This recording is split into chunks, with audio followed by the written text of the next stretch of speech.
রয়েছেন আওয়ামী লীগের কার্যনির্বাহী কমিটির সদস্য জনাব মোহাম্মদ এ আরাফাত। জনাব মোহাম্মদ এ আরাফাত, আপনাকেও ধন্যবাদ আমাদেরকে সময় দেওয়ার জন্য। একটি গ্রহণযোগ্য নির্বাচন অন্তর্বর্তী সরকারে করতে হবে। একটি জনপ্রিয় প্রশ্ন এরকম যে আপনারা আওয়ামী লীগকে নির্বাচনে অংশ নিতে দেওয়ার পক্ষে নাকি বিপক্ষে? ওই বক্তব্যের পরে ওইখানে আমার কনভারসেশন তার সাথে ছিল যে ঠিক আছে, তাহলে বিএনপির যারা তত্ত্বাবধায়ক সরকারের নামে যে তত্ত্বাবধায়ক সরকার ছাড়া সামনে নির্বাচন করতে দেয়া হবে না, এইটা কি ইলেকশনকে আন্ডারমাইন করা শামিল কিনা, এবং যেটা তারা জানিয়েছে বিভিন্ন পর্যায়ে ইয়েস, এটাও ইলেকশনকে আন্ডারমাইন করা শামিল এবং ইলেকশনকে প্রতিবন্ধকতা তৈরি করা শামিল। বিএনপির পক্ষ থেকে কেউ যদি বলে যে নির্বাচন করতে দিব না, ওরা তাদের ভিসা নীতি অনুযায়ী তারা বলছে যে শেখ হাসিনার যে কমিটমেন্ট যে ইলেকশনটা হবে সেই ইলেকশনটাকে তারা সমর্থন করে এটা দিয়েছে। কাজে কেউ যদি বলে ইলেকশন করতে দিব না, সেটা এটাকে প্রতিবন্ধকতা তৈরি করা শামিল হবে। তখন আমি বলেছি ঠিক আছে, বিএনপির অনেক শীর্ষ নেতারা এই কথাগুলি বলে, এইটা আমরা তোমাদেরকে পাঠাবো, আমরা দেখতে চাই, আমি বলেছি এটা আমরা দেখতে চাই যে তোমাদের এই ভিসা নীতিটা তোমরা কতটা কমপ্লাই করো। আমি এটা নালিশ করার জন্য না, আমরা পাঠিয়েছি হচ্ছে একটা ওয়ার্ন করার জন্য যে তোমরা যেটা বলছো সেটা তোমরা কমিটমেন্টে রাখো কিনা, নাকি তোমরা আনফেয়ারলি প্লে করবে।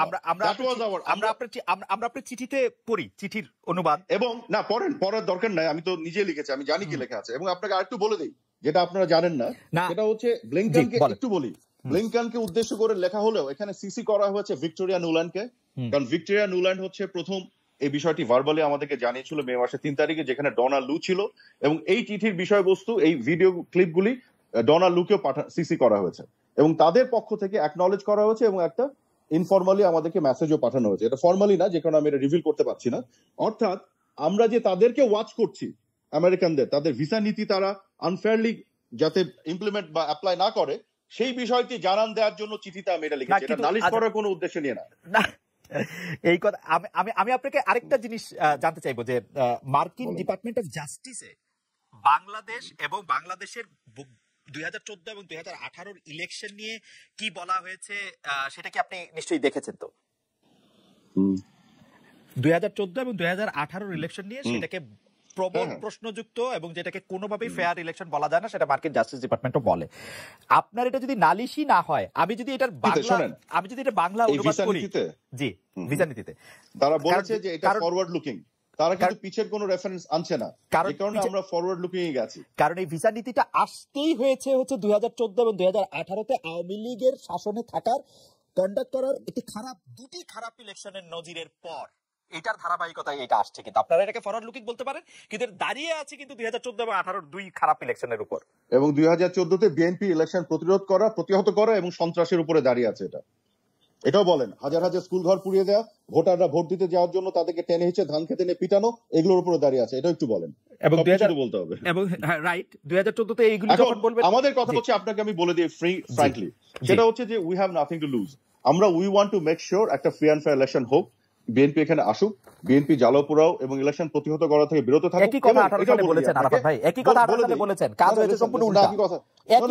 একই কথা 18 সালে বলেছেন। বিএনপি তো তখন তাদের কথা রাখে নাই, তারা তো ইলেকশনে আমাদেরকে ট্র্যাপ করার জন্য আসছে। এনিওয়ে, আবার পিছিয়ে আমি যেতে চাই না, আমি ফরওয়ার্ড লুকিং আবার যেতে চাই।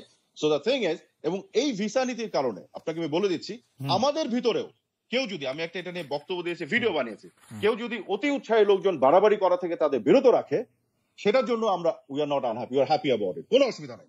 আমাদের commitment to hold a free and fair election is absolutely pure. আগে এটা যদি আমাদের ভিতরেও কাউকে বিরত রাখে, অসুবিধা নাই তো। I have nothing to lose because we are committed to hold a free and fair election. আমার কাছে মনে হয় যে আপনারা আসলেই ফর্মালি এটা আসার পরে এটাতে এই কথা বলতে চেয়েছেন যে এটা গণতন্ত্রের জন্য এসছে, এটা আমাদের জন্য ভালোই হয়েছে, এটা বিএনপির জন্য এসছে। কিন্তু 3 তারিখের এটার পরে মাননীয় প্রধানমন্ত্রী শেখ হাসিনার কথা, আওয়ামী লীগের অন্যান্যদের আমেরিকার সম্পর্কে কথা, সেটির সাথে কিন্তু এগুলির সাথে কিন্তু কোনো মিল নাই। কিন্তু আপনারা কিন্তু একরকম মার্কিন যুক্তরাষ্ট্রের বিরুদ্ধে যুদ্ধ ঘোষণা করেছেন, কূটনৈতিক যুদ্ধ।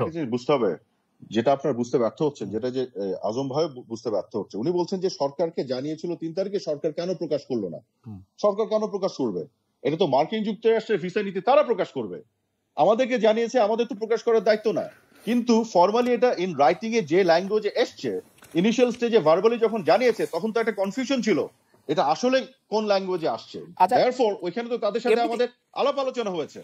এখন আমরা যখন আশ্বস্ত হয়েছি, একটু বলি, আমরা যখন আশ্বস্ত হয়েছি যেটা আনফেয়ার কোনো নীতি না, এই নীতিটা সবাইকে এখানে ইনক্লুড করছে, তখন আমরা ওইভাবে রিঅ্যাকশন দিয়েছি। যতক্ষণ পর্যন্ত আমরা আশ্বস্ত হতে পারিনি, ততক্ষণ পর্যন্ত আমরা স্ট্রং রিঅ্যাকশন দেখিয়েছি। কিছু নাই। জনাব মোহাম্মদ আরাফাত, আপনি কি বলছেন যে 3 মে 2023 বাংলাদেশ সরকারকে সেটি এই সিদ্ধান্তের কথা জানানো হয়েছে বলতে আপনি বুঝতে চাচ্ছেন যে এটি আসলে মুখে বলা হয়েছে, মানে কোনো লিখিত কোনো কিছু না? ভার্বালি আপনাকে আমি স্পেসিফিকলি বলে দেই, ওয়াশিংটন ডিসিতে তখন আমি নিজে ওখানে ছিলাম। ওয়াশিংটন ডিসিতে মে মাসের 3 তারিখে আমাদের ফরেন সেক্রেটারি, আমাদের অ্যাম্বাসেডর সহ ভিক্টোরিয়া নুল্যান্ডের অফিসে, ভিক্টোরিয়া নুল্যান্ড হচ্ছে উইন্ডি শর্মার ঠিক পরের তার অবস্থান, এবং উনি হচ্ছে আন্ডার সেক্রেটারি। ডোনাল্ড লু ঠিক ইমিডিয়েট বস। ডোনাল্ড লু সেই মিটিং এ ছিল, সেই মিটিং এ ভার্বালি তারা আমাদের সাথে শেয়ার করেছিল, এটা থিমটা শেয়ার করেছিল, এন্ড ইনস্ট্যান্টলি আমরা এটা প্রোটেস্ট করেছিলাম।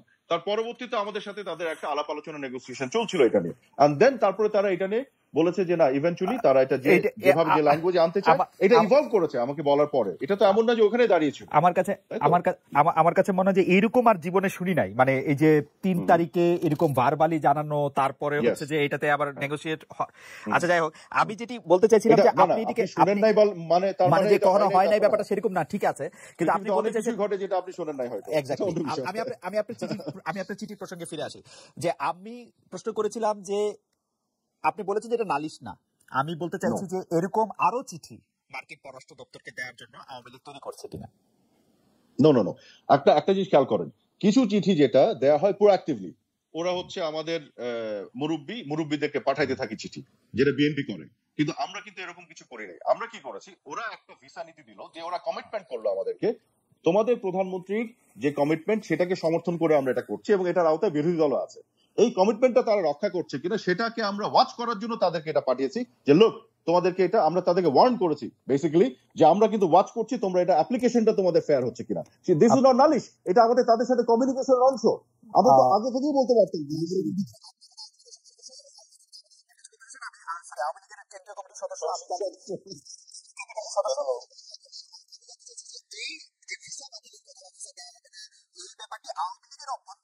কতটা আতঙ্কের সৃষ্টি করেছে যেটা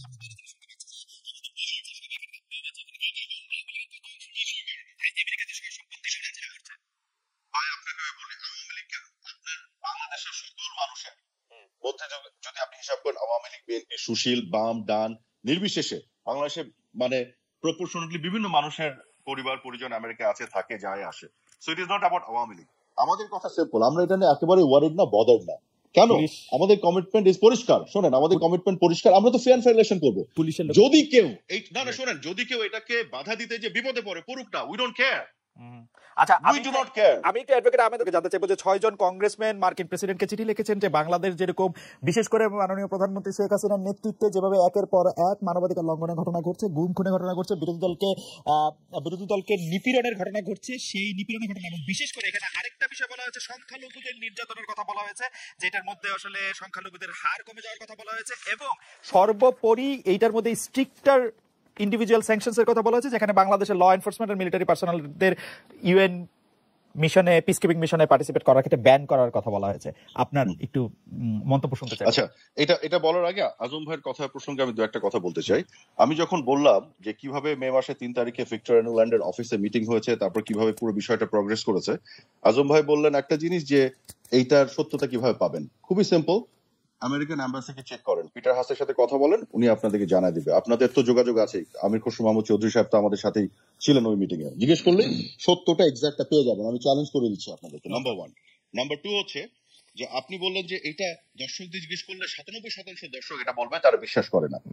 বার্টন রাসেল একটা কথা বলেছিল, যদি 6 কোটি মানুষও একটা মিথ্যাকে সত্য বলে দাবি করতে চায়, তাহলে মিথ্যাটা সত্য হয়ে যায় না। তো এটা কিন্তু মাথায় রাখতে হবে। তো এটা এই জরিপ করে যাচাই করা, এটা সোর্স হয়েছে বলতে এটা না না 14 নির্বাচন আমি বলছি এক কথা, আপনি বলছেন আর না, 14-18 নির্বাচনের কথা কেন হচ্ছে না জনাব আহমেদ? হচ্ছেই না তো, এটা তো অদ্ভুত একটা ব্যাপার। না না, আমরা কি বলছি এটা আগে শুনেন, আমরা এটা এর মধ্যে আসেন, কথাটা শেষ করি। আমি বলছি হচ্ছে আমি 14 তে সুষ্ঠু নির্বাচন করেছি। আরে আমি কি বলবো এটা আমাকে বলতে দেন, বলেন তো। আমি কি বলবো এটা আমাকে বলতে দেন, আমি তো বলছি, শেষ করলে আসবে। তো আমি যেটা বলছি সেটা হচ্ছে যে ভিক্টোরিয়া নিউল্যান্ডের অফিসে কিভাবে আলাপ হচ্ছে, কিভাবে গেছে, এটা আপনি জরিপ করে জানার বিষয় না, সোর্স থেকে জানেন। এটি পরিষ্কার, তো আপনাদেরও যোগাযোগ। নাম্বার 2 আপনি বলছেন যে আওয়ামী লীগ বলেছিল 3 মাসের মধ্যে ইলেকশন হবে 14। হ্যাঁ বলেছিল, কিন্তু আমি বলছি খালেদ আপনাকে যে বলেছিল, কিন্তু এটা শর্ত সাপেক্ষে বলেছিল। বিএনপি কে আহ্বান জানানো হয়েছিল যে আপনারা জানানো ভুলে গেলেন, এটা আমি অবাক হয়ে গেলাম। একটু কথাটা শেষ করে আজম ভাই প্লিজ। জি জি, আমি কথাটা শুনি একটু। আজকে ইন্টারাপ্ট করছেন কেন? জি জি, কথাটা শুনি কি বলেছিল। ওখানে বলা হয়েছিল বিএনপি কে বলা হয়েছিল তোমরা জ্বালাও পড়ো, এটা বাদ দাও, অপরাধ তুলে নাও, আমরা ইলেকশন যেটা করছি সাংবিধানিক বাধ্যবাধকতা আছে, এটা আমরা করি, আমরা খুব কুইকলি আরেকটা ইলেকশন করব, তোমরা আমাদের কোঅপারেট করো। শর্ত সাপেক্ষে অফার যেটা বিএনপি অ্যাকসেপ্ট করে নাই, তারা এক্সট্রিম লেভেলে জ্বালাও পড়ো এবং নির্বাচনকে প্রতিহত করার লাইনে গেছে। নির্বাচন হয়ে গেছে। তোফায়েল আহমেদ মুহিত সাহেবের বাইরে আওয়ামী লীগের দলের পক্ষ থেকে আওয়ামী লীগের সভাপতি বা আওয়ামী লীগের সাধারণ সম্পাদক কেউ এই অফারটা দিয়েছিল নাকি এটা একদম টেবিলে এরকম দেওয়ার? আমি ওই জায়গায় খালেদ, আমি ওই জায়গায় যেতে চাই না নিটিগ্রিটিতে। আমি শুধু এতটুকুই বলছি যে অফারটা আপনাকে দিলাম, আপনি অ্যাকসেপ্ট করলেন না, তাহলে তো ওখানে এগ্রিমেন্ট হলো না। ওইটা তো আপনি ধরতে পারেন না আমাকে পরে, আপনি তো বলেছিলেন করলেন না কেন ভাই, ওইটা আপনি মেনেছিলেন?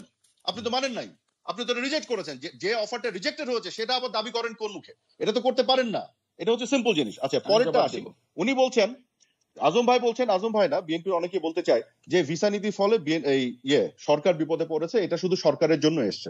খুবই ভালো কথা, সরকার বিপদে পড়েছে, বিপদে পড়ে এখন সরকার ভালো নির্বাচন করবে, তাহলে আপনারা আসেন নির্বাচনে, চলে আসেন নির্বাচনে। আপনারা কেন চিন্তা করছেন? এক, দ্বিতীয় কথাটা বলি, নির্বাচনের জন্য আওয়ামী লীগকে বিশ্বাস করা যায় না। 14-18 আপনাকে তো বলছি না, আপনার ওপিনিয়ন চেয়েছি, কিন্তু বিএনপি কে ওপিনিয়ন চাইলেই দিব তা তো না, মাঝে মাঝে এমনিও দেই। না, আপনার ওপিনিয়ন চাচ্ছি না তো, আমি তো এমনি মাঝে মাঝে জি আপনার ওপিনিয়নটা আলাদা হবে দেন। মানে এই প্রসঙ্গে আমি আপনার ওপিনিয়ন বিপরীতে কথা বলছি না, আমি বলছি বিএনপি বিপরীতে।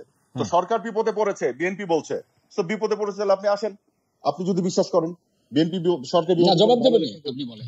আর একটা জিনিস, দ্বিতীয় জিনিসটা বলি, যে সরকার যদি বিপদে পড়ে, এটা যদি সরকারের জন্য এসে থাকে, ধরেন 2014-2018 তর্কের ক্ষেত্রে ধরে নিলাম সমস্ত দায় সরকারের এবং নির্বাচন খারাপ হয়েছে এই জন্য এসছে, ভাই তাহলে বিরোধী দল কথাটা ঢুকালো কেন ভিসা নীতিতে? যে বিরোধী দলও যদি এটা প্রতিবন্ধকতা তৈরি করে তাহলে তারাও এটার মধ্যে পড়বে, এটা তো ঢুকানোর প্রয়োজনই ছিল না, সব দোষ যদি সরকার হয়ে থাকে। এক, আর দুই হচ্ছে স্টেট ডিপার্টমেন্ট কেন বলছে, ডোনাল্ড লু কেন ডিরেক্টলি বলছে, এগুলো তো শুনেছেন যে শেখ হাসিনার যে কমিটমেন্ট সেটাকে সমর্থন করে তারা এই ভিসা নীতি দিয়েছে। তারা কিন্তু বলছে না তত্ত্বাবধায়ক সরকার আসা দরকার, না, ওইটা তো ফিগার অফ স্পিচ, ওটা ফিগার অফ স্পিচ সেই না, এটা ফিগার অফ স্পিচ না, এটা ক্লিয়ার স্পিচ, এটা হচ্ছে ভিভিডলি সাবস্ট্যান্টিভলি ক্লিয়ার একটা স্পিচ। ফিগার অফ স্পিচের কোন আমরা তো শেখ হাসিনার কমিটমেন্টই যদি সহায়তা করতে, তাহলে শেখ হাসিনা তো এই ভিসা নীতির মানে স্বাগত জানাইতেন। কিন্তু আমেরিকা খুব ভালো, আমেরিকার সাথে আমার এখন খুব ভালো সম্পর্ক হয়েছে, এই কারণে তো আমরা এটাকে রিজেক্ট করছি না, আমরা স্বাগত এই কারণে জানাচ্ছি না, সেটাও আমরা ক্লারিফাই করেছি, আপনি হয়তো শোনেননি পূর্ববর্তী সময়। আমরা বলেছি এই নীতিটি আমরা বদার না, এটা ভালো ইলেকশনের ক্ষেত্রে যদি হেল্প করে, বিএনপি কে যদি শাসন করে ভালো কথা, তারা তো তাদের মুরব্বীর কথা শুনে ঠিকঠাক থাকতে পারে, ঠিক আছে ভালো কথা, কিন্তু যেহেতু তাদের নীতি এবং আমার অভ্যন্তরীণ একটা বিষয়কে ট্যাগ করে করা হয়েছে ইলেকশনকে, সেহেতু আমরা এটাকে ওয়েলকাম করতে পারি না, যে কারণে আমরা কোনো স্ট্রং ওপিনিয়ন একেবারেই দেইনি এই নীতিটি ফরমালি। সেটাই তো আপনাকে সব কিছু বলছি। 6 কংগ্রেসম্যানের চিঠিতে আসি। আচ্ছা, 6 কংগ্রেসম্যান চিঠি দিয়েছে মার্কিন প্রেসিডেন্টকে এবং অনেকগুলি অভিযোগ করেছেন। জি প্লিজ আচ্ছা, এইখানে আপনাকে আমি একটু বলি, মার্কিন যুক্তরাষ্ট্রে আপনি জানেন যে কংগ্রেসম্যানদের যে চিঠিগুলি, এই চিঠিগুলি বিভিন্ন ভাবে আপনার লবির মাধ্যমে, উপঢৌকনের মাধ্যমে টাকা পয়সা খরচ করে এগুলো জোগাড় করা যায়।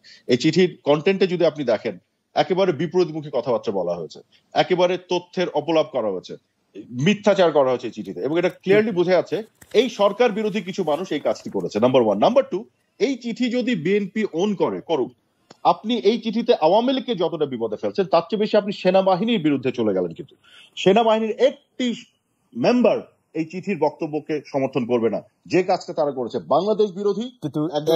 একই কার্ড 2007 সালেও খেলা হয়েছিল না, একই কার্ড 2007 সালেও খেলা হয়েছিল না, জানুয়ারির আগে একই কার্ড খেলা হয়েছিল। হ্যাঁ এক্স্যাক্টলি, আমরা তো এটাকে সাপোর্ট করি না, আমরা এটা জেনেছি, আমরা করি না, আমরা করি নাই। আপনারা বলছেন আপনারা অখুশি না, আপনারা এই সরকারকে আপনাদের আন্দোলনের ফসল বলেছেন, অখুশি না বলেছেন কেন? ও তো অনুষ্ঠানে তো উপস্থিত ছিল। আমরা না শোনেন, আমরা যেটা বলেছি সেটা হচ্ছে বিএনপি যে 22 জানুয়ারি 2006 সালে 100 কোটি ভুয়া ভোটার সহ যে চুরি করে ইলেকশন করতে যাচ্ছিল, ইয়াজউদ্দিনকে 2 টুপি পরিয়ে প্রধান উপদেষ্টা প্রেসিডেন্ট, সেটাকে যে আটকে দিতে পেরেছি সেটার ব্যাপারে আমরা অখুশি না। কিন্তু 111 এর ব্যাপারে আমরা অখুশি না। কোথায় আমরা তো সারাক্ষণ 111 এর কাছে কথা বলি, সেদিনও প্রাইম মিনিস্টার বলেছে, বিএনপি প্রেসিডেন্ট, সেটা তো যখন আপনাদের যেটা সুবিধা সেটা বলেন। বিএনপি নেতৃবৃন্দের বিরুদ্ধে যখন এই মামলাগুলি, তখন সেগুলি ভুয়া মামলা থাকে না, তখন সেগুলি থাকে 111 সরকারের সময় মামলা। একজনের 9 বছর, একজনের 13 বছর, একজনের 9 বছর, একজনের 13 বছর জেল হয়েছে। যখন 111 এর প্রধান কুশীলবকে আপনাদের সংসদ সদস্য করে নিয়ে আসে নোয়াখালীতে রাজা করে রাখতে হয়, তখন আর সেটা 111 খারাপ জিনিস থাকে না, তখন যেটা ভালো হয়েছে না, তখন ভালো হয়ে যায়। আমাকে একটু বলতে দিন, আরাফাত 111 যে বিরাজনীতিকরণের রাস্তা তৈরি করেছিল সেটার বিপক্ষে আমাদের অবস্থান, এবং অফিশিয়ালি এটার বিপক্ষে অবস্থান। আমরা 111 এ যে জাহাজের সম্পর্কের মধ্যে আছি, তাদের সাথে বিএনপির বরং বন্ধুত্ব। খালেদ, আমার বাংলাদেশের বলতে- প্রধান কুশীলব কে? জি, আমার সবচেয়ে বড় কুশীলব হচ্ছে মাসুদউদ্দিন চৌধুরী।